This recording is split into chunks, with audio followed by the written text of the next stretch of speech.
just wanted me to tell you that he'll go on the senior trip and that he's just trying to get used to being separated from you. And he wishes you luck, and he won't beat up anyone that you talk.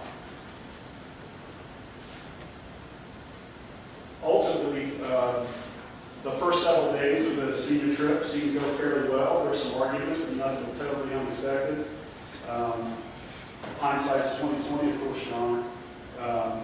The group were staying in a condo and went out to parties at night, or the non-drinking parties that were common in Myrtle Beach. They were risky and can't be served. Then on June 6th of 2023, they had not been acting as a couple. Matter of fact, the testimony of the kids were saying that we are broken up. Don't you know that we're broken up? And then the text messages correspond to show that that was in the mindset of the defendant at the time. But Natalie was texting the young man that came down from the area also was not staying with him, a man named Caleb Lyons. Those text messages indicated trying to leave the beach. And at one point in time, one of the text messages, Caleb Lyons calls her Betty or baby. That's important because later on, when Mr. Linkous is talking to the police department, says he called her Betty. I don't know what's going on.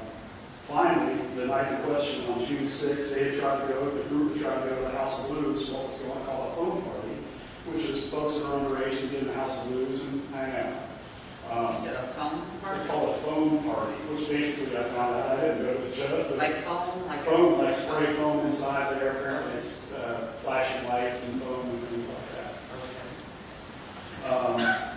They're all underage, so they were denied entrance. So one of the individuals had a beer in his hand, was underage drinking, tried to set it down to get in there. The folks saw and wouldn't let him in there, said, you got to go, you're not going in, you're drinking.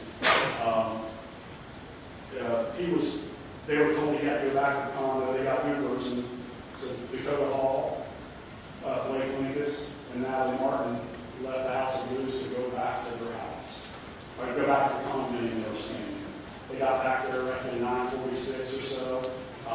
There was some phone activity. We exploited the cell phones pretty well. There's some user operation with Mr. Linkous with the Uber. They're contemplating going back.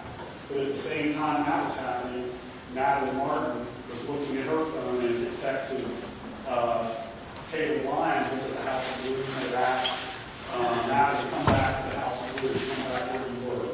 And I think Natalie's second to last text message, she told Caleb Lyons that she would try to come back. She accessed the Uber app to get a ride from there. You see the Uber download information where she did the code sent back to the Uber app to get a ride. And there's some evidence indicating Mr. Linkous was trying to go back to the House of Blues too by him accessing the Uber app. Her last text message was to Caleb Lyons at 10:11 saying, are you in line? To Caleb Lyons, expressing her intent to get out of the condominium. As of interest, both of her phones, their activity ceases at 10:17, and there's no more phone activity on Natalie Martin's phone forever. At 10:17 to 11:02, there was no messages on Blake Linkous' phone. At 11:02, Blake Linkous texts his parents, actually his dad. He texts his dad, quote, I got mad and screwed up. I love you guys forever. I really don't want to do this, but I have to. That's the last subsequent text message from Blake Linkous' phone. It's 11:02 p.m. on June 6th of 2023. The other individuals come home from the House of Blues are unaware because the door's locked, unaware of anything's going on. It's only until the next morning that they become aware of the problem when the defendant comes out of the bedroom and says, I think I did something, I may have choked Natalie last night. Different versions of the same thing. And he had hesitation marks on his wrist as well as he had a small cut on his chest. During the course of his post-traumatic statements, law enforcement indicated that he didn't want to live without her and decided that he was going to try to take his own life. They were very superficial. I think they was transported, put a Band-Aid on his chest, and the hesitation marks didn't really require any treatment. But they do manifest, as you're well aware, evidence of suicide as we can use that to prove criminal intent. That's certainly one of the things that we would do if this case had gone to trial. Upon that disclosure, and at 10 o'clock the next morning, Natalie's friends tried to go and help her, and they found her on the floor of the bedroom back. I showed this to the defense counsel already.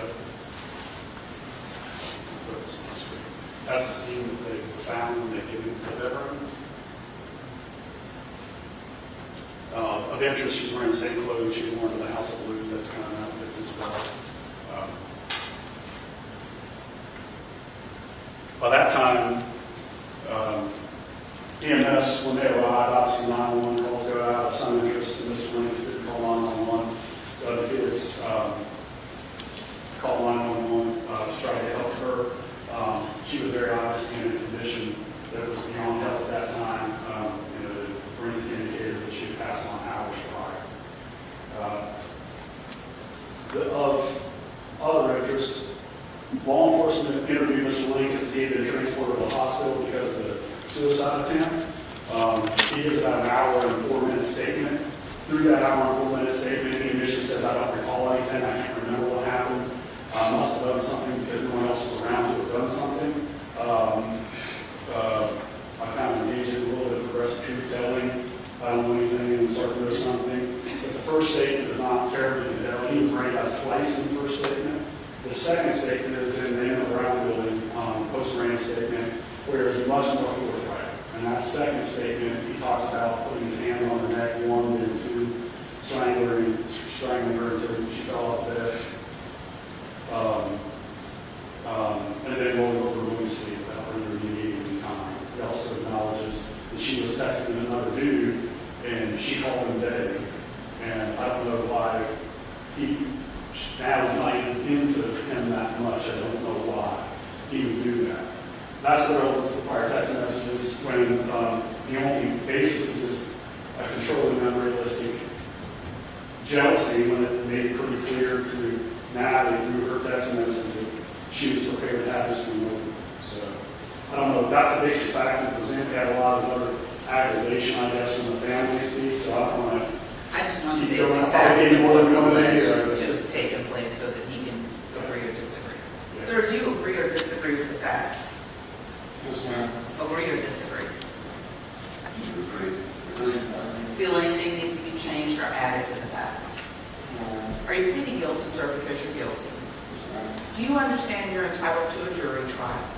Yes, ma'am. Do you understand that we have a panel ready and still ready that the court can qualify and select a jury if it is your desire to go forward with a jury trial? Yes, ma'am. And knowing all of that, do you wish to waive your right to a jury trial? No, ma'am. Do you understand the question?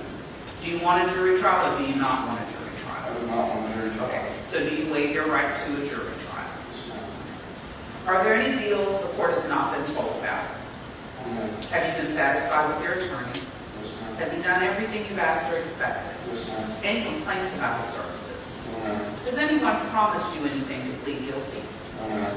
Has anyone threatened or forced you? No, ma'am. Are you pleading guilty freely and voluntarily and of your own will? Yes, ma'am.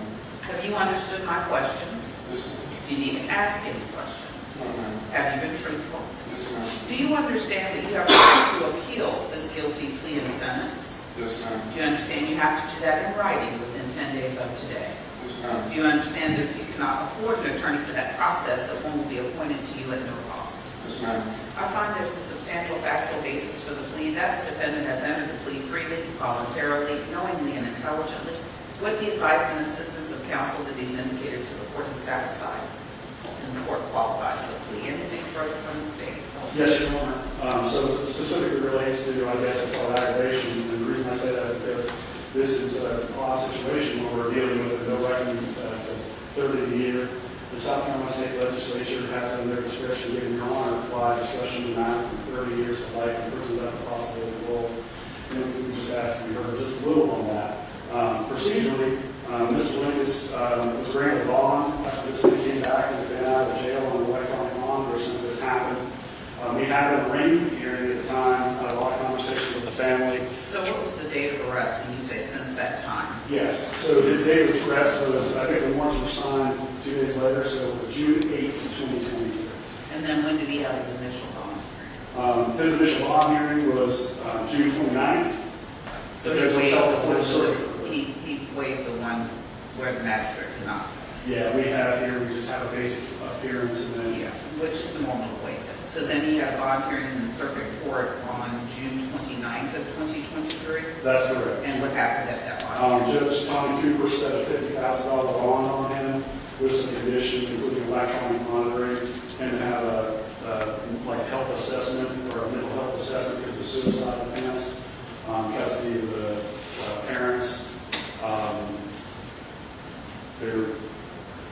I seen strict house arrest since it was GPS. It was not house arrest, it was electronic monitoring, but it was not, Judge Cooper did not house arrest him because he was leaving South Carolina because that's what finished to go back to Ohio. So he allowed him to go back to Ohio. Yes, ma'am. Yes, Your Honor.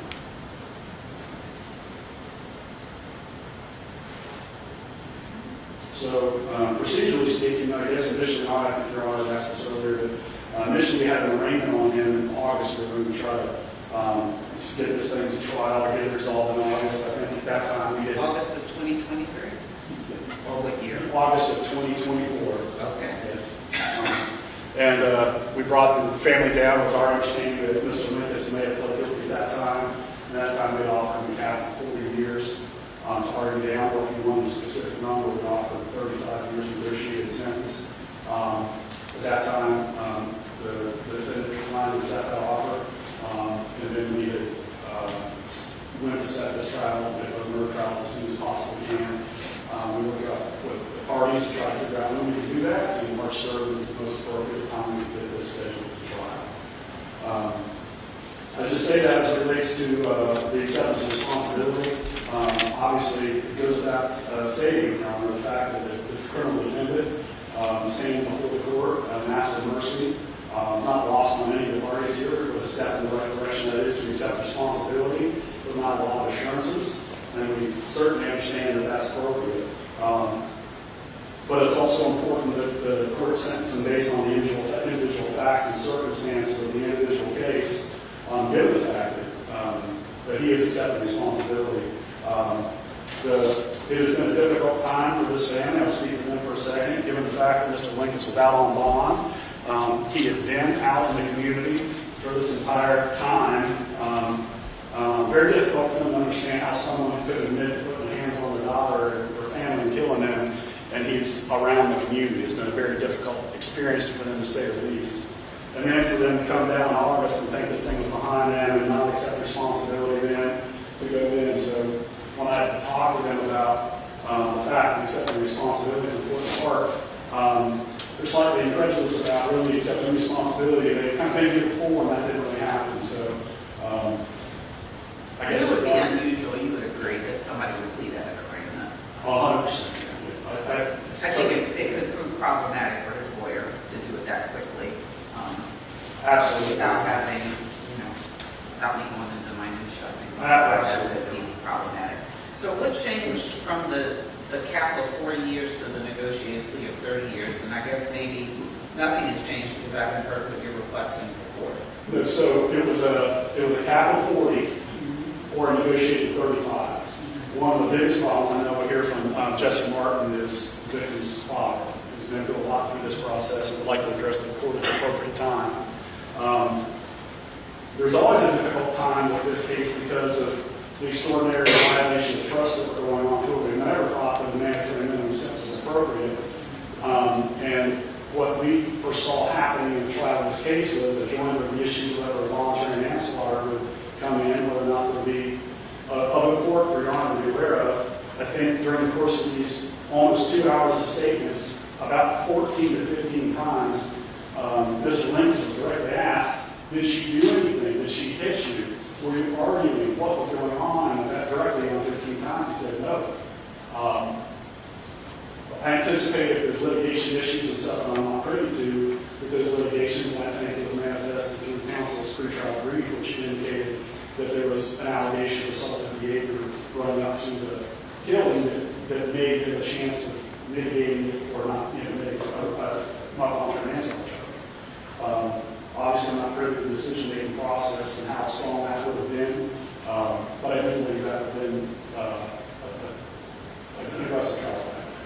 For the state's purpose, the big concern we've always had was our forensic pathology, and the reason I what is so difficult is these families ate dinner together in the same room. They know each other quite well. They were high school sweethearts. They helped each other through this process. It is a breathtaking violation of trust when you believe, in the interview, Mr. Linkous is talking about, well, what will Mr. Martin say? Does he know what happened? Does he know yet? It's a very difficult thing. That's why there's so much interest about it. It's a very difficult process. The other problem that we've had a very difficult getting around is the mechanism of injury.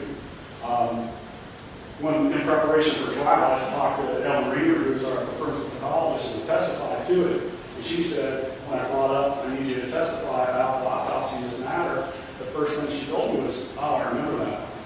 She said, the amount of trauma of that young woman's diaphragm around the throat area of her tongue, the neck, it was substantial, the hemorrhage inside that.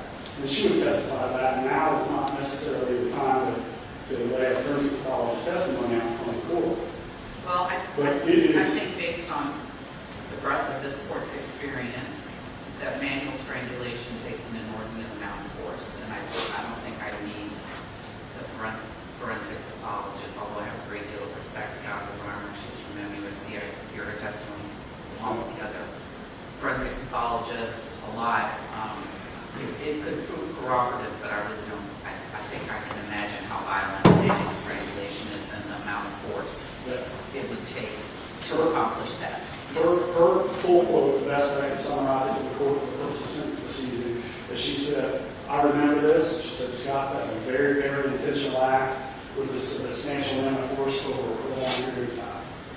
And I said, I get it. And so from there, it's not that we're mitigating the use of a firearm in a case where a round goes off and someone's struck with an instant malice aforethought, Your Honor, but the fatal blow is struck kind of quickly. Even by the defendant's own statement, at any time, if he decides to let off, Natalie's here. Maybe he's charged with domestic violence, although he could be because they're not cohabitating domestic partners, but they're in love years. But we see it all over and over again with domestic violence abuse, harassment abuse, stay away from me, leave me alone, and then we see the death of someone at the hands of a paramour. It's just a tragedy to see at 18 years of age. True tragedy. That's why we've always had when I'm speaking for the family, we say we, it's not about me, it's about these people, this family. Like a mandatory minimum doesn't do it justice, even though we fully accept and appreciate the acceptance of responsibility and what it would feel like to relitigate all this of people that we love and we've had dinner together and stuff like that. And so it's not lost on the acceptance of responsibility is clearly important. I know that Mr. Martin would like to speak at the appropriate time. I know that Natalie Martin was 18 years old at the time, and it just seems poetic justice to some degree that for every 18 years of her life, we double it up. At least 36, if not more. So, yeah, that's, excuse me, I apologize. That would be because you've talked and you've been very specific in terms of explaining the nature of these circumstances to the court, but you haven't put a number on it, and I need to know what you're requesting of the court. Well, we were absolutely happy with the cap of 40 years, stand and ask for 40 years when we made the offer before. We certainly understand that usually I don't offer 40 again because you refused it when you had it on the table, and so it's going up from there. So I don't want to outkick my coverage and be rude to the court, but from the government's perspective, you had 40, didn't take it. The cost of the state had increased. The sleepless nights for this family's increased. Other trials have gotten bumped this week to go to trial, so the cost of the state increased beyond that is a basic criminal justice principle that we embrace. So are you requesting 40 years, or are you saying something? 45 years. Okay. Is there anything else you'd like to present to the court regarding the sentence? I do, but I want the family to do it because I'm a lawyer that gets paid to talk, and so I'd love for the family to. That's perfect.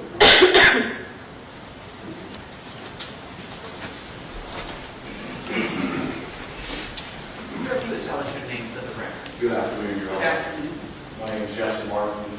said Jesse? Natalie Martin.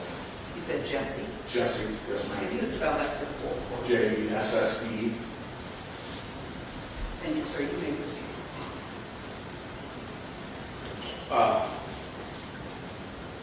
June 7th, 2023.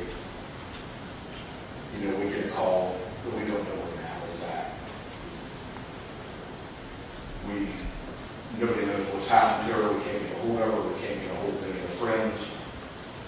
So we do what any parent would do. We jump in the car and head to South Carolina. Exit 25, Your Honor. There's just a small right here off Interstate 77. And, you know, we're rolling down through there, trying to, you know, hear from anybody who's calling, who's saying anything.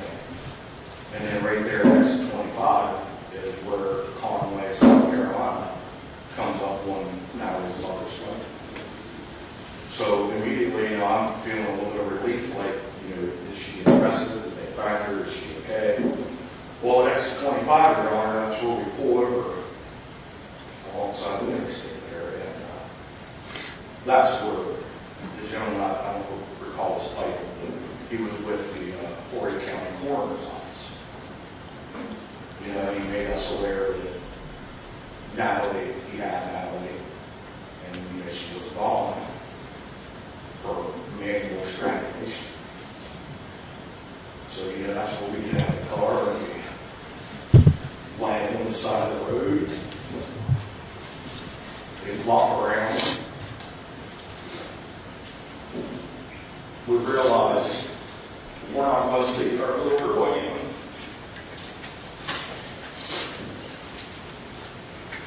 Right there along the side of the road.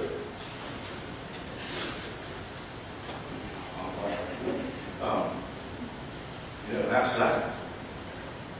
Then we go home, a week or two later. The judge slammed to the gavel and he says, you know, for the price of a used SUV, you know, your daughter's murderer can go home the next 635 days. 635 days, he's been living his life, running around, doing whatever he wants to do. I'm not here to argue about policies and procedures and all proceedings in the state of South Carolina. I know that I'm in over my head over that. But, you know, the reason he was granted bond by Judge Cooper is because he wasn't violent.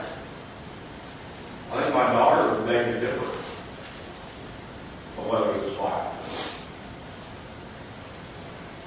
635 days. That's 2 Father's Days. That's 2 Thanksgivings. That's 2 Christmases. It's an Easter. And particularly a painful Mother's Day. 635 days of every day me waking up and deciding whether is this the day that I don't care about the judicial system? Is this the day that I don't care about consequences anymore? Because it doesn't feel like anybody else does. 635 days of that is impacting your daughter.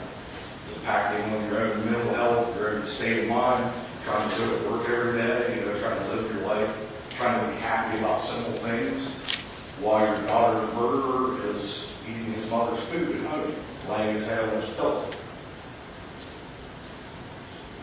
And it's like, you know, try to mitigate or try to cross out the negative with the positive, if you will.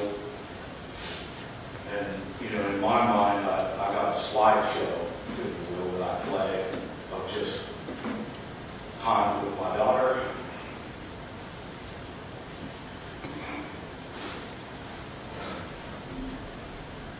Thoughts, positive moments with my daughter. And I say slideshow because it's like it flashes in front of your eyes, you know. You got this moment, and that moment, and that moment. And no matter what,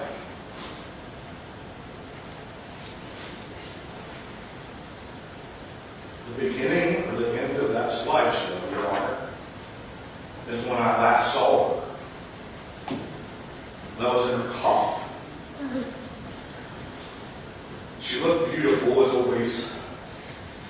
but she looked sad, and her lips were a little bit blue. And the reason that she was sad looking and her lips were blue, because she was dead. Because Blake Linkous wrapped his greasy, cowardly hands around her neck and he strangled the life out of her. And then somebody, after that, at the state of South Carolina said, let's let this guy go home. Again, for the price of a used SUV. Let's let him go home. We'll wait 635 days. Thank goodness we're here today. And maybe then we'll give him a punishment. And I guess, Your Honor, to take it back to exit 25, why that plays such a significant role in my life, everybody here is going to drive back past exit 25. I drive by exit 25 for my work 3 or 4 times a month. And I can't, up until this day, all I can say is when I drive by exit 25 and I recall me and her mother laying in the gravel in the ditch, bawling our eyes out, asking God why. All I can say is the guy that done is still running around. That's all I've been able to say to myself up until today. So I'm asking you, I'm 44 years old, Your Honor. Am I going to drive by exit 25 when I retire? Is that going to be my retirement present to, know that Blake Linkous has a release date coming? Is it, am I going to drive by when I'm gray and bent and old? Am I going to drive by exit 25 and know that there's actually a date that I might be alive? And correlate that with it, if that makes sense what I'm saying, Your Yes, sir. I think what's happened is happened. There's nothing that you're going to do or say here today that's going to make me feel any better. You're going to let me smell his hair burn? That's what I want. That's what would make me happy. But we're not here about making me happy. You asked this gentleman what he recommends. I don't want you to ask him what he recommends. I want you owe the people of South Carolina, you owe the citizens and taxpayers of Horry County, you owe them, the knowledge to know that the judicial system has their back. Because right now, from where I'm standing, it hasn't felt that way. You need to be setting an example, sending a message to criminals, to law-abiding citizens and criminals alike, that we're going to do what's right. In 635 days of my daughter's murder out running around in Ohio, I don't know what people of Horry County think, but that doesn't matter. That doesn't add up. So I'm asking you, to 40 years, 35 years, none of that means anything to me. I want you to sentence somebody that wraps their hands around an innocent woman's neck and strangles them to death. I want you to sentence them how you see it according to them. That's all I have. Thank you, sir. Of course, closure just for a second.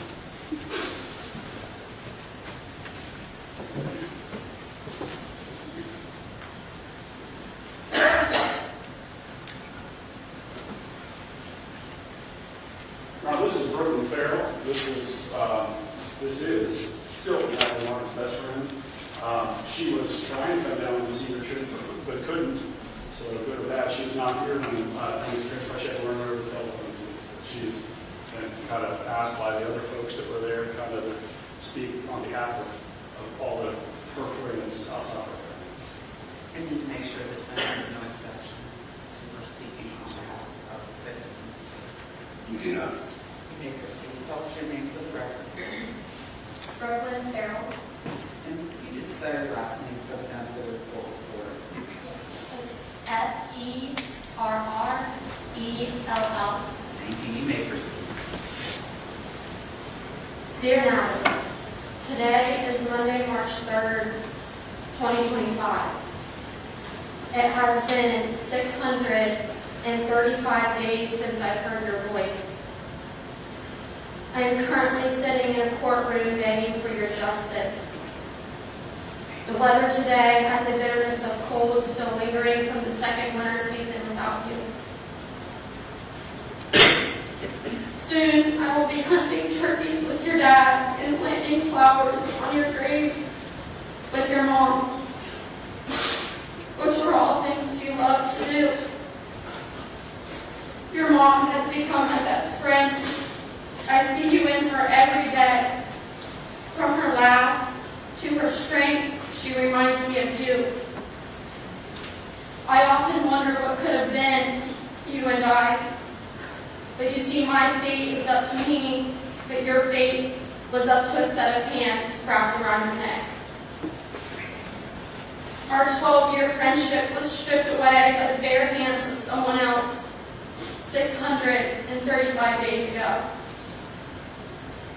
On June 6, 2023, not only your life was taken, but most of mine was too.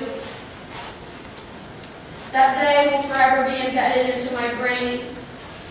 I vividly remember crying so hard and so long that my eyes were practically swollen shut. Knowing that I would never get back even a breath of time that I shared with you destroyed my will to live. I had fallen so far into the darkness, I had forgotten what it was like to be immensely full of true happiness. But remembering who you were as a person has helped me to wake up every day and make something of myself. You were inspiring, caring, goofy, outgoing, but more importantly, you were my best friend. You were the one to be there for me and walk alongside me through every footstep of life. I believe that is what I miss about you most, your presence. How on any day I could look over in the seat beside me and see your piercing blue eyes and breathtaking blonde hair, looking back at me and sharing a heartfelt laugh. I would do anything to hear your laugh one last time. Now the only thing that I have left of you is our memories of this necklace I wear, which holds the ashes of your once full of life body. No goodbye text, goodbye call, or goodbye hug. It's crazy how much my life has changed without you here. The loneliness that creeps beside me, echoing in a distance every day. How we went from talking and joking about making our own TV show to now my phone lighting up from messages of news broadcasters wanting to make a documentary of your murder. I truly believe that these feelings will never fully go away. But today, after 635 days, is finally the day that our family, our friends, and our community have prayed for. Today is the day justice will be served. Justice. Justice for you, your life, and everything you never got the chance to become. We love you. Throughout school, something Natalie and I did was write each other letters and pass them off to one another in the hallways. I still have every letter Natalie ever gave me. As I sat in an empty hotel room last night, tears flooding from my face, I timed approximately how long it would take me to read this to you today. In total, it took me about 3.5 minutes. In the 3.5 minutes it took me to read this to you, Your Honor, I wanted you to live, breathe, and feel just what 3.5 minutes in my life is like. The sniffles of noses that you hear, the tears that fall not only from my eyes, but from all of Natalie's supporters here today. And just the feeling of true, antagonizing pain and desperation. This is and has become who I am as a person. 3.5 minutes, around the same amount of time it took the defendant to manually strangle my best friend. 3.5 minutes, he had to change his mind just just for a second and allow my best friend to live. 3.5 minutes. The amount of time Natalie had to sit there and hopelessly fight for her life. Natalie does not get another chance at life. So today, Your Honor, I am desperately asking that you do not give her murderer another chance at life by sentencing him to life in prison without the possibility of parole. Thank you. Of course, it doesn't just for one.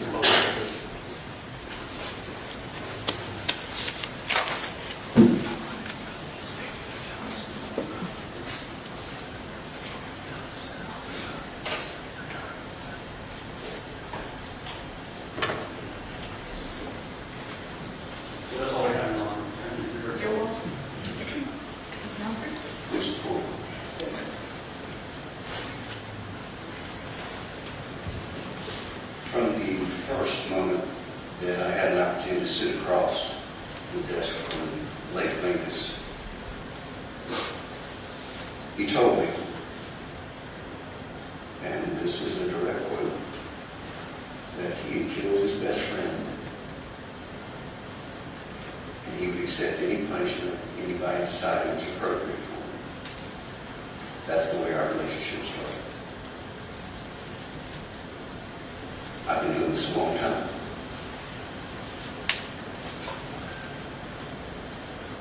I was not convinced, even after having received the discovery and the recorded statements of my client to law enforcement, that the whole story had been told. I knew that at least on my client's part, that time had been fueled by alcohol. I knew that it was fueled by jealousy. I knew that it was fueled by confusion on his part. But I suspected something other than a text that came in that prompted him to act in the way that he did. And make no mistake about this, from the very beginning, there's been, I mentioned in my pretrial brief, this is an admitted guilt case. It always has been. But as his attorney, quite frankly, with little help from my client, I was not convinced that all of the facts were available to me in order to counsel him about what the best course of action would be. And quite frankly, I pressured him time and time again. If there's something else that needs to be fairly considered about your case, I need to know about it because I've got to advise you about it. We were scheduled for an arraignment, and leading up to that arraignment, quite frankly, the intention was, and has been, for my client to enter a plea at that time to murder, because quite frankly, nothing in the facts provided any argument for any sufficient legal provocation in connection with the case. His parents pressured him. We were very clear. We had no desire for him to manufacture some information in order to better his position. But if there was something we needed to consider, or I needed to consider, and counsel him on, I needed to know it then.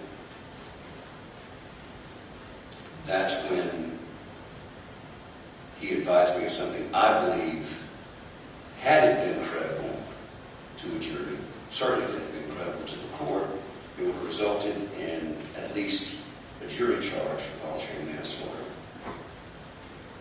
And the potential was there that a jury could return that verdict. Now, in fairness to the state, I advised them of that representation at that time. So this is not something that has come on the eve of this scheduled trial. They've known it for some time.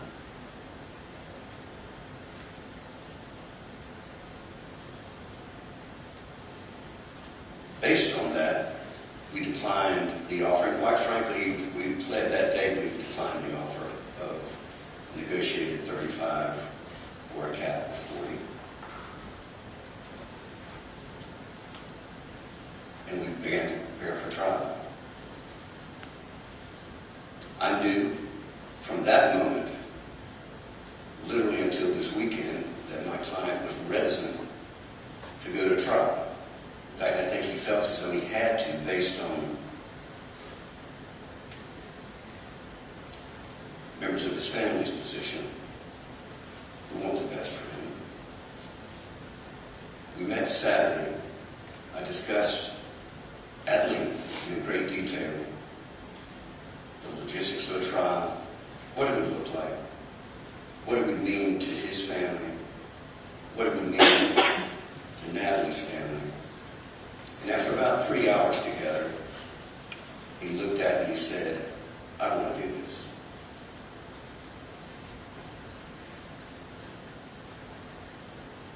Do what? I don't want to go to trial. I've never wanted to go to trial.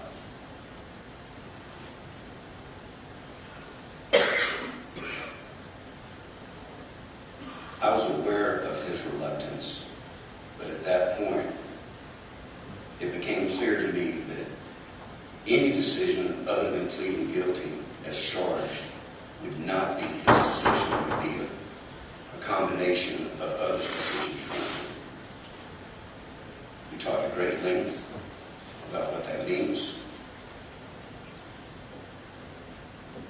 He's maintained that position, and quite frankly, from the very day I met him, he's been of that opinion. And he explains that to me in this way. He killed his best friend. There is no excuse for that. There's nothing he can do to remedy that, to restore that. The only thing he can do, and the only thing he's been prepared to do since the very beginning, was to take responsibility for it and accept the punishment of the court.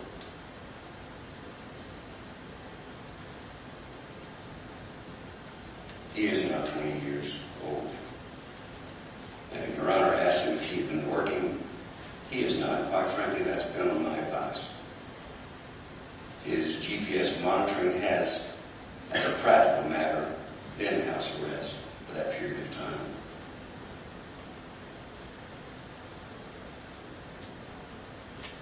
He's been in the company of his parents anytime he has not been in that home.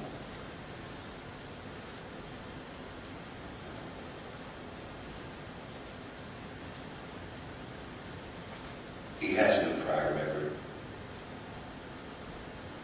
He has no prior record in family court. He was an 18-year-old boy. And he stands before you now, 20 years old, making what I can only characterize as a mature, considered, moral decision to plead guilty and accept responsibility.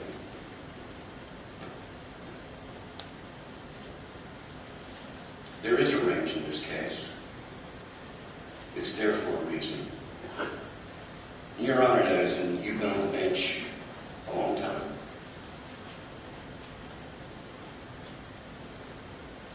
There is nothing, and I don't want anything that I have said today on behalf of my client to in any way try and reflect negatively on the victim in this case, the family. But it is an absolute certainty that what happens here today in this courtroom is not restoration. It's not restoration of anything. The courtroom is sadly inadequate to do that. Quite frankly, you can't do it in a grand larceny case. You certainly can't do it in a murder case. And the sentence that this court imposes today is in no way, under no circumstances, does it speak to the value and loss of Natalie Martin's life. That is not what this sentence says. Nor is it intended to. It's to punish this individual with his individual character,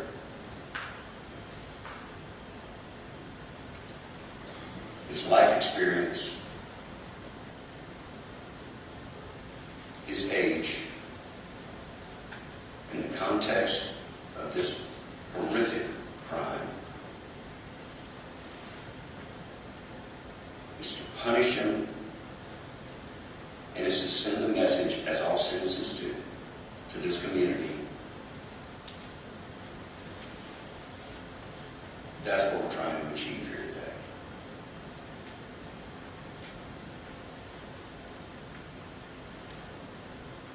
This is a day-for-day sentence. There is no parole. There is no 85%.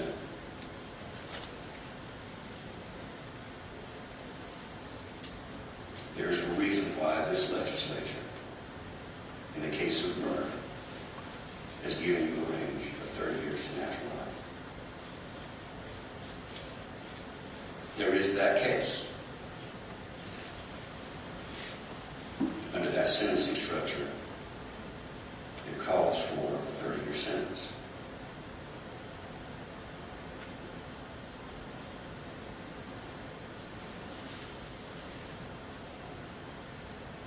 I believe, under the facts and circumstances, that this defendant,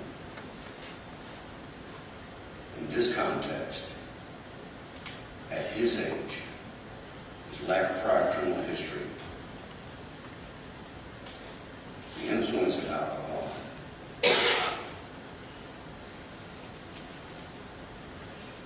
that is an appropriate sentence.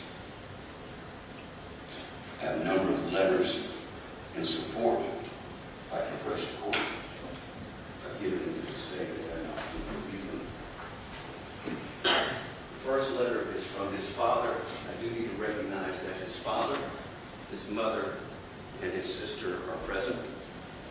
I've talked with them about addressing the court. They're certainly here in support of their son. They love their son. But they do not believe that they can make an oral statement in a way that they can communicate with the court. The father has provided a written statement, as well as many others.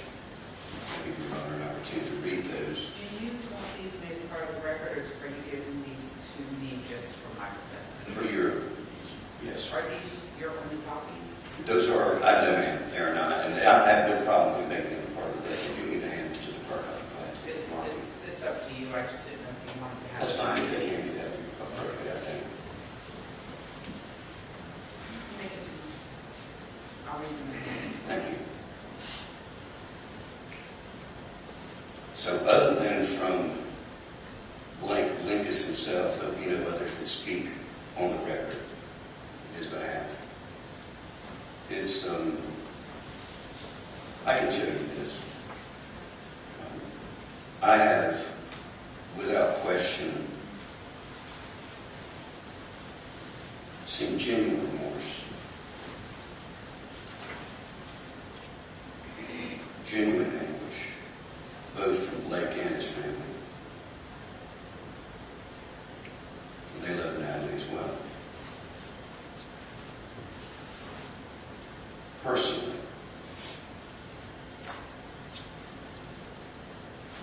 I cannot imagine.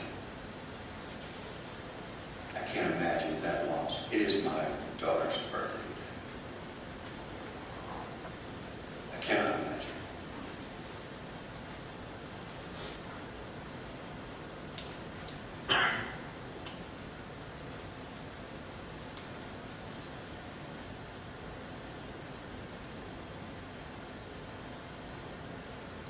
The first letter, who is that from? That's not from. That's the father. No. Is that handwritten? Who's Wilson? I have that one that's signed by him, but there's one. I think they actually put their name in the body of the letter. If not, I'll identify it for you.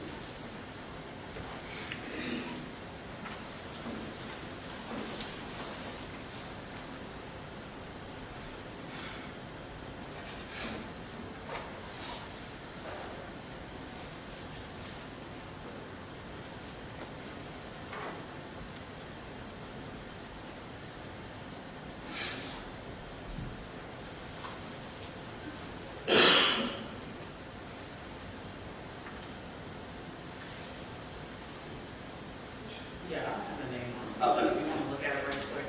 Yes. It's attached to his father's, but I don't think that's.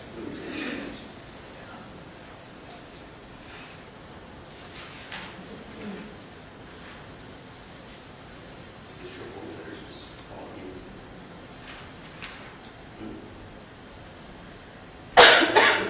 This one is his. So the first is the mother. That's okay. Do you want to write her name on it?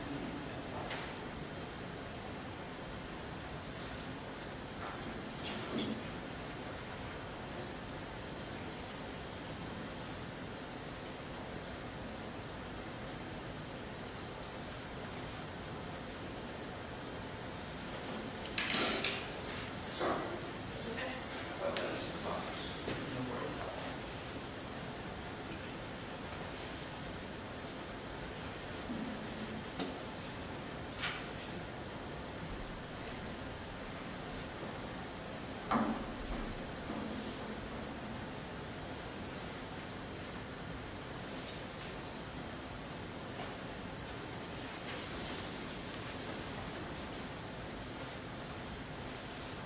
Has your client ever had any sort of mental health evaluation?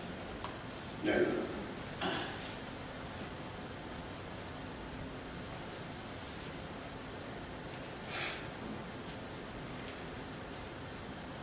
Well, fair, prior to his release, there's a threat assessment regarding suicide that was conducted at the detention center, and it was found that he was not an active threat to harm himself. That would be the only one of which I'm aware. He's never had an evaluation to determine if he had some underlying challenge that would.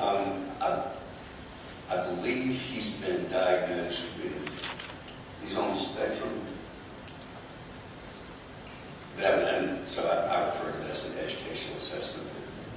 Yes, ma'am. Does he take any medication for that? No, ma'am. Get any therapy? No, ma'am.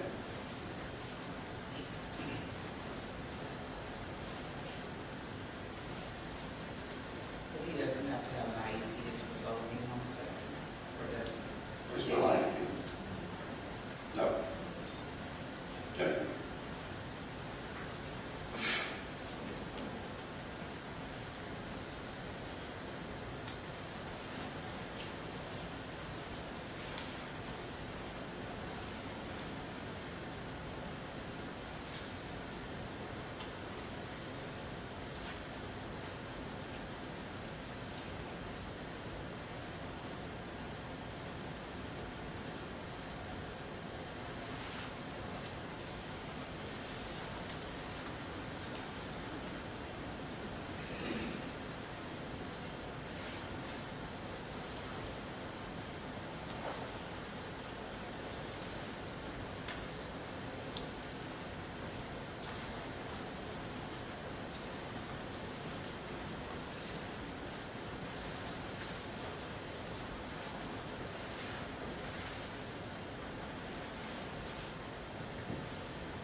recently, as of the arrest. I'm sorry, That's okay. What type of therapy has he been in since the arrest? it's mental health therapy, counseling to deal with, quite frankly, with what he's done.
Anything further? I know that Blake would like to address the court. Certainly. Go ahead.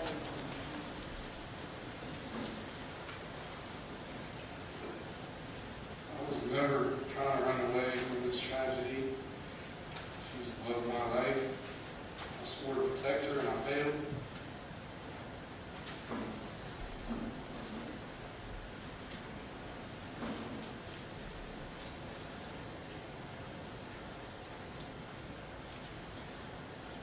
I chose no trial to end some pain for Natalie's family and everyone else.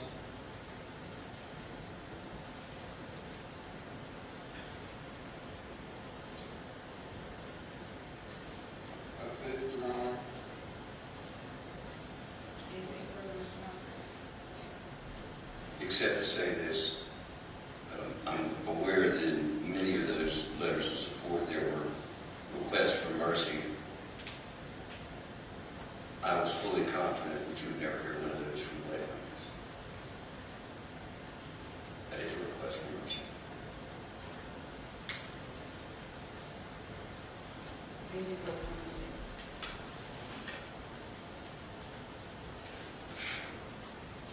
There you go. Of course, I'll take a brief 5-minute recess, after which we'll go ahead and sign. Thank you. You're welcome.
will make the letters that were presented to the court, that being from Ms. Marion Linkous, William Linkous, Beth Brady, Jennifer Kilgore, Angela Roush, and Mindy Elser. They will be placed in the defendant's file and filed with the clerk of the court's office. I appreciate your indulgence. I've learned in years of experience that some things, well, most things,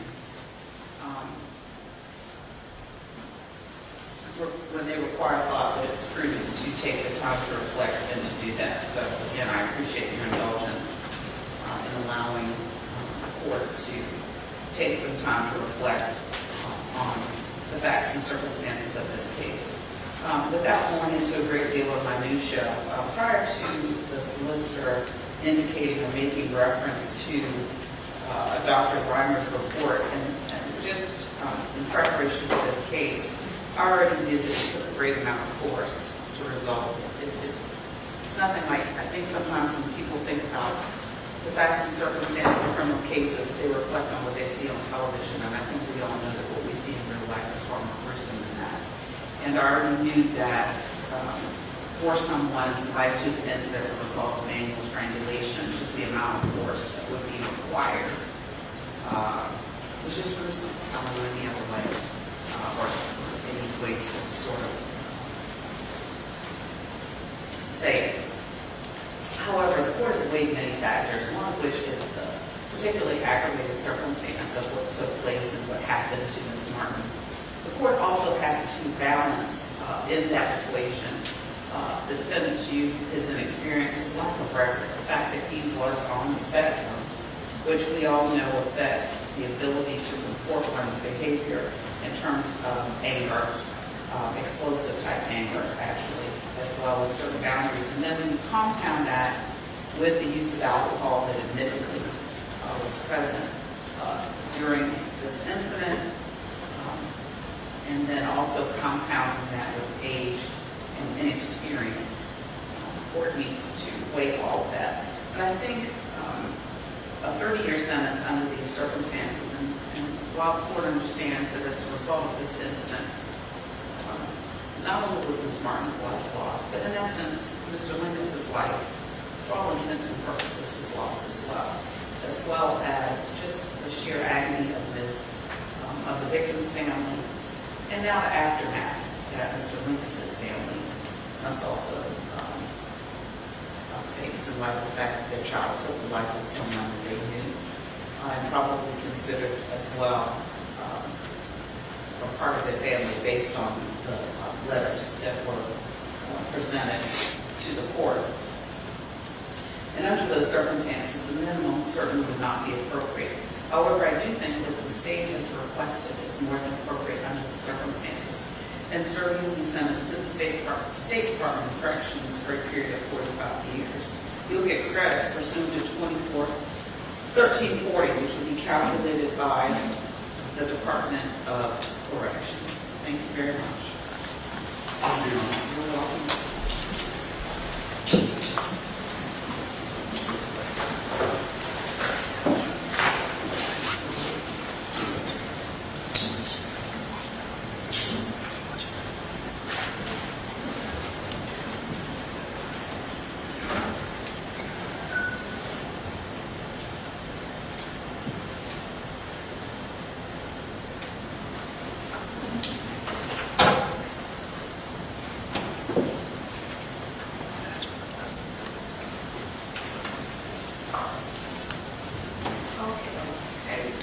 They said they were going to give me a docket for tomorrow, and when that's completed, if y'all just let me know, I'll probably be back in chambers for all our work. Thank you. Thank you all very much. Have a good day.